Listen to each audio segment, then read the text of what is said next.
ये कलाम है जो 24 वर्ष में कोशिश करता हूँ मौला की शहादत की बोलने से जैसे जाती होती मेरी कोशिश होती है इस कलाम में पढ़ूं।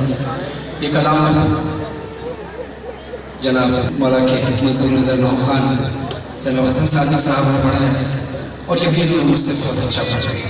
मैं कोशिश कर रहा हूँ से पुरसा पेश करने की, मैं उनके जैसा तो नहीं पढ़ सकता, लेकिन खुदा से दुआ है कि सादी साहब की आवाज़ में खुदा तासीर फरमाए, तमाम आदमी की खैर फरमाए।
भी नहीं हो